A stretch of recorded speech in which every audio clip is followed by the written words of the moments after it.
ഇപ്പോഴത്തെ ട്രെൻഡിങ് ആയിട്ടുള്ള ടോപ്പിക്കുകളിൽ ആദ്യം നിൽക്കുന്ന ഒന്നാണ് കോമൺ യൂണിവേഴ്സിറ്റി എൻട്രൻസ് ടെസ്റ്റ് അഥവാ CUET 2022.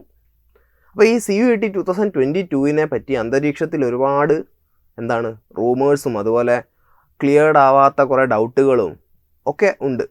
ഇതൊക്കെ നമുക്ക് ക്ലിയർ ആക്കി തരാൻ, ഇതിനെപ്പറ്റി ഒരു ധാരണ തരാനൊക്കെ നമ്മൾ മുമ്പ് മിസ്റ്റർ ജഗദീഷ് കുമാറുമായിട്ട് സംസാരിച്ചിരുന്നു. അപ്പം അതിൽ നിന്ന് മനസ്സിലാവാത്ത, അതായത് അതിൽ നിന്ന് വായിച്ചെടുക്കാൻ പറ്റാത്ത ചില കാര്യങ്ങളൊക്കെ കുറേ സ്റ്റുഡൻസും പാരൻസും ടീച്ചേഴ്സും ഒക്കെ കമൻസ് ആയിട്ടും അല്ലാതെയൊക്കെ നമ്മൾ അറിയിച്ചു. അതായത് ഡൽഹി യൂണിവേഴ്സിറ്റിയെ പറ്റിയൊക്കെ ഒരുപാട് സംശയങ്ങൾ, ഒരുപാട് കാര്യങ്ങൾ അൺക്ലിയർ ആയിട്ടുണ്ട് ഇനിയും. അപ്പോൾ അതൊക്കെ നമുക്കിന്ന് പറഞ്ഞു തരാൻ, ആ ഡൗട്ട്സ് എല്ലാം ക്ലിയർ ചെയ്യാൻ, എല്ലാം ഒന്നും ഇല്ലെങ്കിലും കുറേയൊക്കെ ക്ലിയർ ചെയ്യാൻ നമ്മളോടൊപ്പം ഇന്നുള്ളത് ഡൽഹി യൂണിവേഴ്സിറ്റി വൈസ് ചാൻസലറാണ് മിസ്റ്റർ യോഗേഷ് സിംഗ്. പുള്ളി വളരെ തിരക്കുള്ളൊരു മനുഷ്യനൊക്കെയാണ്. അതുകൊണ്ട് നമുക്ക് ഒട്ടും സമയം കളയാതെ നമ്മുടെ ആദ്യ ചോദ്യത്തിലേക്ക് പോവാം. അപ്പോൾ ആദ്യ ചോദ്യം ഇത് തന്നെയാണ്: എന്തുകൊണ്ട് CUET 2022 ഡൽഹി യൂണിവേഴ്സിറ്റി എന്നുള്ള university +2 board exam mark base ചെയ്ത് സ്റ്റുഡൻസിന് എടുക്കാൻ തുടങ്ങിയിട്ട് കാലം കുറേയായി.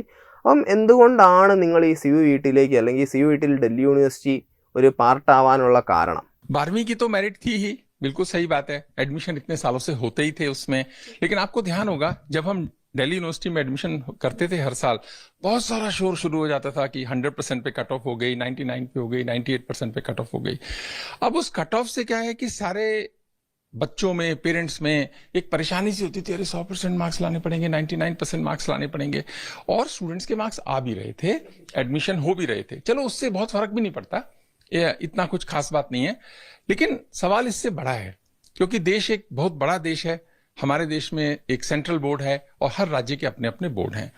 और कुछ बोर्ड ऐसे हैं जो बहुत स्ट्रिक्ट हैं, ज्यादा मार्क्स नहीं देते। कुछ बोर्ड ऐसे हैं जो लीनियंट हैं, थोड़े लीनियंट होके मार्क्स देते हैं, उन बच्चों के ज्यादा मार्क्स आते हैं। और बहुत सारे बोर्ड रीजनेबल से बोर्ड हैं, रीजनेबल से मार्क्स आते हैं। तो जब मेरिट बेस्ड एडमिशन हो रहा है तो उसमें क्या होता था कि जो बोर्ड तय कर रहा है बहुत बार कि आप किस बोर्ड के स्टूडेंट हैं, आपकी परफॉर्मेंस ही तय करनी चाहिए, ना कि दूसरे पैरामीटर्स का रोल होना चाहिए। अब ये मैं डेटा से जब देख रहा था तो ऐसा इफेक्ट एंड इम्पैक्ट है इस बात का कि दिल्ली के आसपास 1-2 स्टेट्स हैं जो थोड़ा सा बोर्ड उनके स्ट्रिक्ट हैं, तो उनके स्टूडेंट्स के बहुत कम एडमिशन होते हैं और बहुत सारी स्टेट्स से ज़्यादा एडमिशन होते हैं। പുള്ളിയുടെ അഭിപ്രായം കേട്ടപ്പം മലയാളികളെന്ന നിലയ്ക്ക് നമുക്ക് കുറച്ച് ആൾക്കാർക്കെങ്കിലും അതിലൊരു ബുദ്ധിമുട്ടൊക്കെ തോന്നിയിട്ടുണ്ടാവും, സ്വാഭാവികം.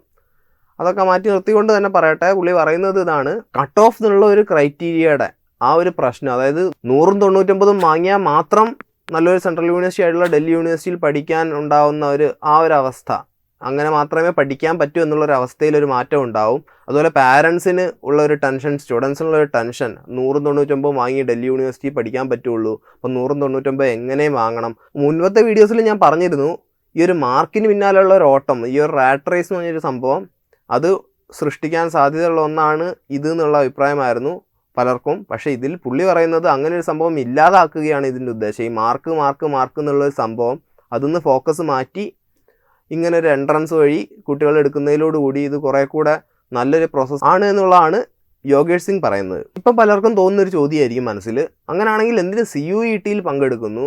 കാരണം ഒരുപാട് സെൻട്രൽ യൂണിവേഴ്സിറ്റികളിൽ അവരുടെ സ്വന്തം എക്സാം വെച്ചിട്ടാണ് അവർ സ്റ്റുഡൻസിനെ എടുക്കുന്നത്. അപ്പോൾ അങ്ങനെ ഡൽഹി യൂണിവേഴ്സിറ്റി ഇങ്ങനെ ഇത്രയും ഒരു നല്ല സ്പേസൊക്കെ ആക്കണം എന്നുണ്ടെങ്കിൽ ഡൽഹി യൂണിവേഴ്സിറ്റിക്ക് തന്നെ സ്വന്തമായിട്ടൊരു എൻട്രൻസ് വെക്കാനുള്ള ഒരു ഓപ്ഷൻ അല്ലെങ്കിൽ അങ്ങനെ എന്തെങ്കിലും ഒന്ന് ആലോചിച്ചു വിടായിരുന്നോ? अब हर स्टूडेंट को कम से कम इस देश में इक्वल अपॉर्चुनिटी होनी चाहिए। मैं समझता हूं भारत की सरकार ने ये निर्णय लिया, CUET का बहुत अच्छा निर्णय है। इससे एक लेवल प्लेइंग फील्ड सब बच्चों को मिलने वाला है और उनको अपॉर्चुनिटी मिलेगी और वो नए नए कोर्सेज के हिसाब से अपने को प्लान कर सकते हैं जैसे वो पहले करते थे, उसमें कोई चेंज नहीं है। लेकिन जो 12th है उसकी जो आपकी परफॉर्मेंस है वो केवल एलिजिबिलिटी तय करेगी। आपको फिर टेस्ट देना होगा, टेस्ट में आप अच्छा परफॉर्म करेंगे तो आपको एडमिशन होगा और कोई पैरामीटर उसमें लगेगा नहीं. ഇന്ത്യൻ ഗവൺമെൻറ് ആണ് ഈ തീരുമാനം എടുത്തതെന്നും അതുപോലെ ഇത് വളരെ നല്ലൊരു തീരുമാനമാണ് CUET എന്നും ഒരു ലെവൽ പ്ലേയിങ് ഫീൽഡ്, എല്ലാവർക്കും തുല്യ അവസരമൊരുക്കുന്ന ഒരു എക്സാം ആയിരിക്കും CUET എന്നുമാണ് പുള്ളി പറയുന്നത്. നമ്മുടെ ഡൽഹി യൂണിവേഴ്സിറ്റി VC പറയുന്ന മറ്റൊരു കാര്യം എന്ന് വെച്ച് കഴിഞ്ഞാൽ വേറൊരു ക്രൈറ്റീരിയയും ഇല്ല ഈ സെൻട്രൽ യൂണിവേഴ്സിറ്റികളിൽ പഠിക്കാൻ, അല്ല ഡൽഹി യൂണിവേഴ്സിറ്റിയിൽ ഇനി പഠിക്കാൻ വേറെ ക്രൈറ്റീരിയ ഒന്നുമില്ല. നിങ്ങൾ CUET-ലെ നല്ല സ്കോർ കരസ്ഥമാക്കിയാൽ മാത്രമേ നിങ്ങൾക്ക് ഡൽഹി യൂണിവേഴ്സിറ്റിയിൽ പഠിക്കാൻ പറ്റുള്ളൂ. +2 ബോർഡ് എക്സാം മാർക്സിന് ഇത് എഴുതാനുള്ളൊരു എലിജിബിലിറ്റിയുടെ മാത്രം, അല്ലെങ്കിൽ ഇത് എഴുതാനുള്ളൊരു എലിജിബിലിറ്റിയിലേക്ക് മാത്രം ചുരുങ്ങുന്നൊരവസ്ഥയാണ് നമ്മൾ കാണുന്നത്.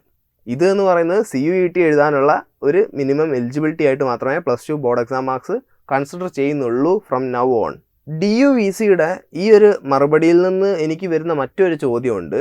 അത് ഈ ഓപ്പർച്യൂണിറ്റീസിനെ പറ്റിയാണ്. അപ്പം ഈ പറയുന്ന CUET വഴി ഈ ഇന്ത്യയിലെ എമ്പാടുമുള്ള സ്റ്റുഡൻസിന് പല സെക്ഷനിലുള്ള സ്റ്റുഡൻസ് ഉണ്ടാകും, പല സ്ട്രാറ്റയിലുള്ളവർ, പൈസ ഉള്ളവർ, പൈസ ഇല്ലാത്തവർ, അതുപോലെ പല വിഭാഗത്തിൽപ്പെട്ട വിദ്യാർത്ഥികൾക്ക് എല്ലാവർക്കും തന്നെ ഇതൊരു ഓപ്പർച്യൂണിറ്റി ആയിരിക്കുമെന്ന് നിങ്ങൾ വിശ്വസിക്കുന്നുണ്ടോ? सबको मिल जाएगा, इक्वल प्लेटफॉर्म मिलेगा, इक्वल अपॉर्चुनिटी सबके लिए है. और इस बार तो क्योंकि पहली बार है तो भारत की सरकार पहली बार ये टेस्ट करा रही है. धीरे धीरे इवॉल्व होगा ये, और अभी एक ही अटेम्प्ट दे रहे हैं, पर अच्छी स्थिति ये बनेगी कल को कि हम 2 बार इस टेस्ट को कराएं. हो सकता है किसी एक दिन एक स्टूडेंट अच्छा परफॉर्म ना कर पाए, दूसरे दिन और अच्छा परफॉर्म करे, तो बेस्ट ऑफ 2 अगर हम लेंगे तो मैं समझता हूं जो भी संशय होंगे वो भी धीरे धीरे कम होंगे. ओवर द पीरियड ऐसा होगा, मेरा विश्वास है. किसी को इससे घबराने की जरूरत नहीं है, ये सारी अपॉर्चुनिटी खोलता है. ഞാൻ ചോദിച്ച കാര്യത്തിൽ പുള്ളി പൂർണ്ണമായും വിശ്വസിക്കുന്നു എന്നുള്ളതാണ് പുള്ളി പറയുന്നത്. ഈക്വൽ ചാൻസ് ആണ്, ഈക്വൽ ഓപ്പർച്യൂണിറ്റി ആണ്, ഒരൊറ്റ എക്സാമേ ഉള്ളൂ, എല്ലാവരും ഒരു എക്സാമിനാണ് അപ്പിയർ ചെയ്യുന്നത്. അപ്പോൾ ഇതിൻ്റെ മറ്റു വശങ്ങളൊക്കെ നമ്മൾ പറഞ്ഞിരുന്നു, അതായത് കോച്ചിങ്ങിൻ്റെ ഒക്കെ വശങ്ങൾ നമ്മൾ മുമ്പത്തെ വീഡിയോസിലൊക്കെ പറഞ്ഞിരുന്നു. പിന്നെ ഇതിൽ നമ്മൾ പറയാതെ വിട്ടൊരു സംഭവം ഇതാണ്, ഇപ്പോഴത്തെ ഒരവസ്ഥയിൽ ഒരൊറ്റ ട്രൈയേ ഒരു കുട്ടിക്ക് CUETയിൽ കിട്ടുന്നുള്ളൂ. +2 കഴിഞ്ഞ ഉടനെ ഒരു വട്ടം എഴുതാം, അത് കഴിഞ്ഞാൽ പിന്നെ ആ കുട്ടിക്ക് അപ്പിയർ ചെയ്യാൻ പറ്റുന്നില്ല. നിങ്ങൾക്കറിയാം, നീറ്റ് JEE പോലുള്ള എക്സാംസിലെല്ലാം തന്നെ അവർക്ക് ഒന്നിലധികം ചാൻസസ് ലഭിക്കുമ്പോൾ CUET ഇപ്പോൾ ഇൻട്രൊഡ്യൂസ് ചെയ്തിട്ടേ ഉള്ളൂ. ആ CUETയിൽ നിങ്ങൾക്ക് ഒരൊറ്റ ചാൻസ് ആണ് കിട്ടുന്നത്. ആ ഒരു ചാൻസിൽ നിങ്ങൾ എഴുതി കയറിയിട്ടില്ല എന്നുണ്ടെങ്കിൽ പിന്നെ CUET അപ്പിയർ ചെയ്യാൻ നിങ്ങൾക്ക് സാധിക്കാതിരിക്കുകയും അതുപോലെ സെൻട്രൽ യൂണിവേഴ്സിറ്റിയിൽ ഒരു UG കോഴ്സ് ചെയ്യാനുള്ള നിങ്ങളുടെ ആകെയുള്ള ഒരു ഓപ്ഷൻ അവിടെ ഇല്ലാതാവുകയാണ് ചെയ്യുന്നത്.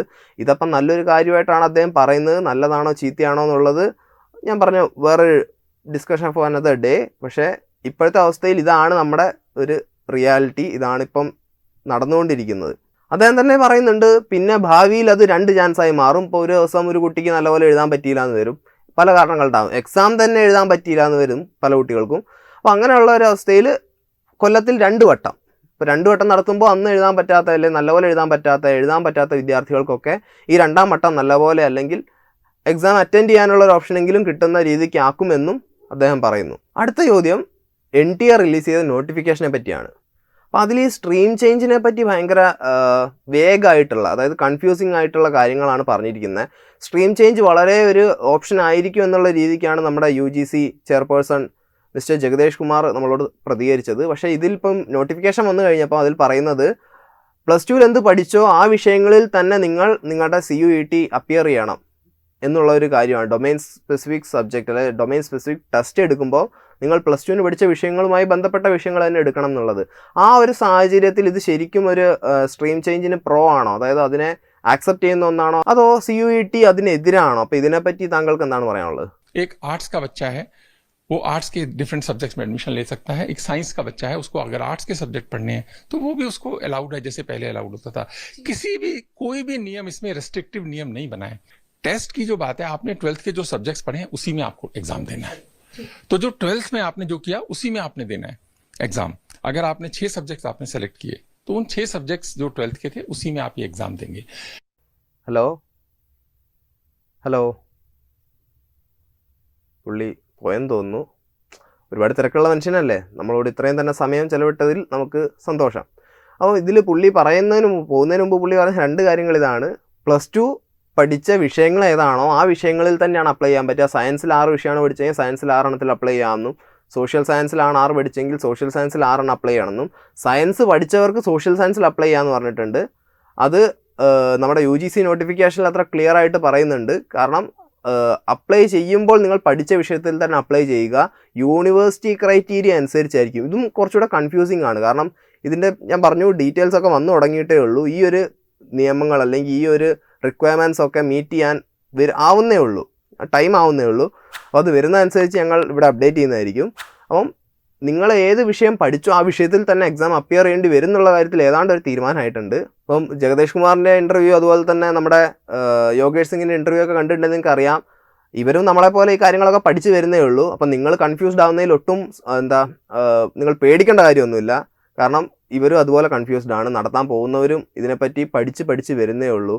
ഫുൾ ഡീറ്റെയിൽസ് അങ്ങോട്ട് വരുന്നേ ഉള്ളൂ. സിനിമയുടെ ക്ലൈമാക്സ് പോലെ ഇങ്ങനെ ആവുന്നേ ഉള്ളൂ. അപ്പം നിങ്ങൾ ഒന്നുകൊണ്ടും പേടിക്കേണ്ട. നിങ്ങൾക്ക് എന്തൊരു സംശയം തോന്നിയാലും CUET ആയിക്കോട്ടെ, യൂണിവേഴ്സിറ്റീസ് ആയിക്കോട്ടെ, HCU, DU, JNU, ഇങ്ങനെ ഏതൊരു യൂണിവേഴ്സിറ്റിയെ പറ്റിയും അതുപോലെ HSE, നമ്മുടെ CUET, ഈ എക്സാംസിനെ പറ്റിയൊക്കെ ഏതൊരു ഡൗട്ട് ഉണ്ടെങ്കിലും നിങ്ങളുടെ ഡൗട്ട്സ് എല്ലാം ക്ലിയർ ചെയ്യാനുള്ള ഹെൽപ്പ് ഡെസ്ക് പ്രൊപ്പോസ് പ്രൊവൈഡ് ചെയ്യുന്നുണ്ട്. നമ്മൾ ഡൽഹി യൂണിവേഴ്സിറ്റി VCയുടെ നിലപാടുകളൊക്കെ നേരിട്ട് അറിഞ്ഞു. അപ്പം നിങ്ങൾക്ക് ഇനിയൊരു സംശയം ഉണ്ടാവില്ല. എല്ലാവരും എല്ലാ വീഡിയോസിലും വന്ന് ചോദിക്കുകയാണ്, നമ്മൾ എത്ര ക്ലാരിഫൈ ചെയ്താലും വന്ന് ചോദിക്കുന്ന ഒരു ചോദ്യമാണ്, ഡൽഹി യൂണിവേഴ്സിറ്റി CUETയുടെ ഭാഗമാണോ, അല്ലെങ്കിൽ ഡൽഹി യൂണിവേഴ്സിറ്റി CUET, അല്ലെങ്കിൽ ഡൽഹി യൂണിവേഴ്സിറ്റി കിട്ടാൻ എന്ത് ചെയ്യണം, CUET എഴുതിയാൽ മതിയോ? അപ്പോൾ ആ കാര്യങ്ങളൊക്കെ തീരുമാനമായി. CUET എഴുതിയാൽ മാത്രമേ നിങ്ങൾക്ക് ഡൽഹി യൂണിവേഴ്സിറ്റി കിട്ടുകയുള്ളൂ. പോരാത്തതിന് ഡൽഹി യൂണിവേഴ്സിറ്റിയുടെ ക്രൈറ്റീരിയാസ്, എലിജിബിലിറ്റി ക്രൈറ്റീരിയ നോക്കിയതിന് ശേഷം മാത്രം, റിക്വയർമെൻറ്റ്സ് നോക്കിയതിന് ശേഷം മാത്രം നമ്മൾ എക്സാമിൽ ഏതിന് അപ്പിയർ ചെയ്യണം, ഏത് സബ്ജക്റ്റിന് അപ്പിയർ ചെയ്യണം എന്നുള്ളത് തീരുമാനിക്കുക.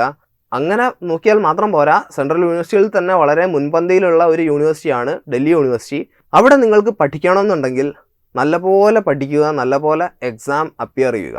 ഞാൻ നേരത്തെ പറഞ്ഞിരുന്നു, നിങ്ങൾക്ക് സെൻട്രൽ യൂണിവേഴ്സിറ്റികളെ പറ്റി, നിങ്ങൾക്ക് എക്സാംസിനെ പറ്റി, CUET ആയിക്കോട്ടെ, HSE ആയിക്കോട്ടെ, ഏതൊരു ഡൗട്ട് തോന്നിയാലും നിങ്ങൾക്ക് വിളിച്ച് ക്ലിയർ ചെയ്യാം ഈ നമ്പറിൽ. സോ ഈ നമ്പറിൽ വിളിച്ചു കഴിഞ്ഞാൽ ഞങ്ങളുടെ CUET ഹെൽപ്പ് ഡെസ്ക് ആണ്. നിങ്ങൾക്ക് യൂണിവേഴ്സിറ്റികളെ പറ്റിയോ സെൻട്രൽ യൂണിവേഴ്സിറ്റികളിൽ നടക്കുന്ന എക്സാംസിനെ പറ്റിയോ എന്തറിയാനും ഈ നമ്പറിൽ കോൺടാക്ട് ചെയ്യുക. പോരാത്തതിന് ഡിസ്ക്രിപ്ഷനിൽ ലിങ്ക് ഉണ്ട്, അവിടെ നിങ്ങൾക്ക് നിങ്ങളുടെ ക്വയറീസ് അറിയിക്കാം. സോ എല്ലാ ഡൗട്ട്സും, നിങ്ങൾക്ക് ഈ ഒരു ഏരിയയിൽ എന്തൊക്കെ ഡൗട്ട്സ് ഉണ്ടോ, നിങ്ങൾക്ക് എന്തൊക്കെ കൺഫ്യൂഷൻസ് ഉണ്ടോ, നിങ്ങൾക്ക് എന്തെങ്കിലും ആധികൾ, പേടി എന്തുണ്ടെങ്കിലും, സ്റ്റുഡൻസ് ആയിക്കോട്ടെ, ടീച്ചേഴ്സ് ആയിക്കോട്ടെ, പാരൻസ് ആയിക്കോട്ടെ, നിങ്ങൾക്ക് ഞങ്ങളെ കോൺടാക്ട് ചെയ്യാം. നിങ്ങളുടെ എല്ലാ ഡൗട്ട്സും തീർത്ത് തന്നിരിക്കും ഞങ്ങളുടെ ഹെൽപ്പ് ഡെസ്ക് ടീം. അപ്പം CUETയുടെ കൂടുതൽ വിശേഷങ്ങൾ ഞാൻ പറഞ്ഞു, ക്ലൈമാക്സിലേക്കൊക്കെ അടുക്കുന്നേ ഉള്ളൂ. ഒരു ഇൻ്റർവെൽ പോലും ആവാത്ത അവസ്ഥയാണ് ഇപ്പം CUETക്കുള്ളത്. അപ്പോൾ ഇതൊക്കെ വരുന്നതനുസരിച്ച് അന്നേരം കിട്ടാൻ വേണ്ടിയിട്ട് ചാനൽ സബ്സ്ക്രൈബ് ചെയ്യുക. ഞാൻ പുതിയൊരു വീഡിയോ ആയിട്ട് നിങ്ങളുടെ മുന്നിലേക്ക് വീണ്ടും വരും. അതുവരേക്കും പീസ് ഔട്ട്.